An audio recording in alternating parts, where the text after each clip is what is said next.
£200 a month for about 5 megs, or 2 ADSL connections, so I've got a total, I guess, of nearly 40 megs. That's costing me about £50 a month.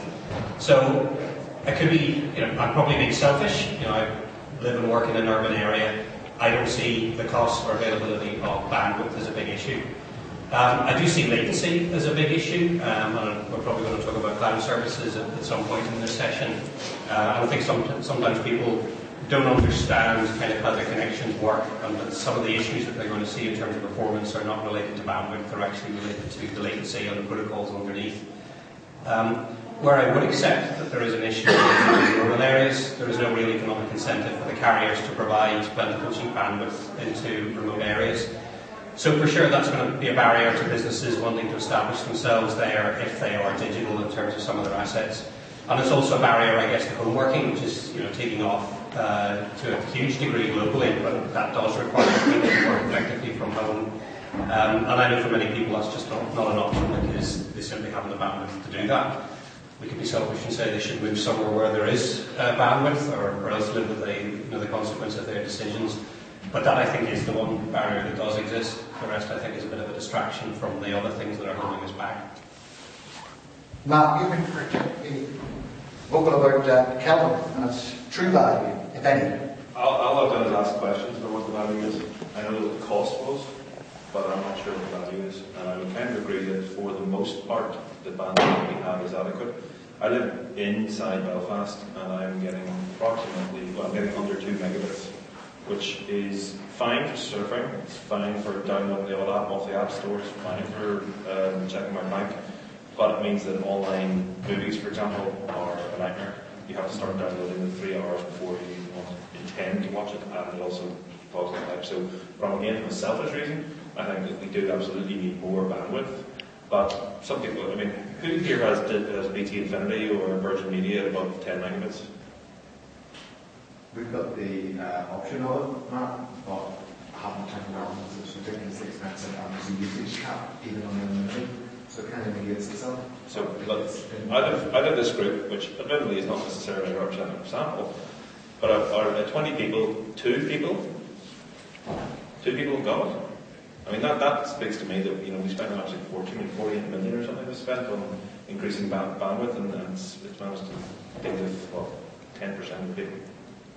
I think we need more, and I think we need more laws to make sure that rural areas do get it regular. Any comments from the audience? Yes. I just want to follow up on that very same point, Matt. You talk about the usage of broadband for downloading video and that sort of thing, and all of the technologies all through the years have all been driven by the killer app, whatever the killer app is. I suspect that the next killer app for broadband is video streaming onto the big widescreen in your living room. And I've just gone through a migration process from Orange to, and it was BE's local loop rather than the Infinity, but that was a cost thing. But to experience online television, which is going to explode next year with YouView and all of that sort of stuff, you really, really need at least 10 to give you a sensible, steady 6, 7, or it will not work. So if the percentage of Northern Ireland with that sort of bandwidth capability at all is in the 10-20%, we're really going to be left behind with that, I think, unless something dramatic happens.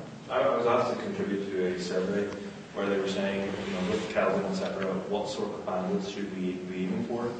Should we be selecting for 10 megabit? Is that good? And I said, well, Mountain View and the whole South Korea have access to 1 gigabit. If they've got access to that now, why are we aiming for 2015 to have 10? But do we need it? Any other comments from you? I do. Rory. Speaking as a resident of the greater metropolitan area, we have an employing service. We set up an IT law firm there.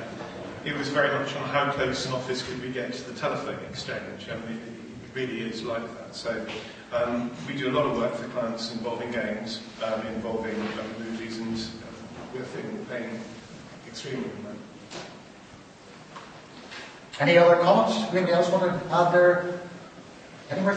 I would like to add maybe adding to what some of the people have said, but You know, when I'm out and about and talking to companies, particularly younger companies and startup companies, the challenge is when asked, you know, what do you face and what's, you know, keeping you back, or what would enable you to enable success, the word bandwidth never comes into the conversation. So that's not to take away from what's been said, and particularly the personal element, where could I be more effective working from home or remote communities, etc. But I don't hear the word bandwidth being mentioned very often. I mean, it's back to, I still think there's some fundamental basics to which this may be somewhat of a red herring, like, you know, where do I get my sales, where do I get my first sale, where do I get my export, how do I go about developing partnerships. I think the bandwidth conversation, it does very much come into, you know, what is the offering I have, where is the market going, what do I need to do to be able to address that market, be it now, in a year's time, 2 years' time. But for me personally, and from the companies that I speak to, it's certainly not, I don't hear it as being top of the agenda. Yeah, I think I would add to that. I think maybe there's a differentiation between the demands of the personal market and the demands of the business market. I mean, I base my business in the Northern Ireland Science Park, which hosts fibre cables of 5 gigabits per second.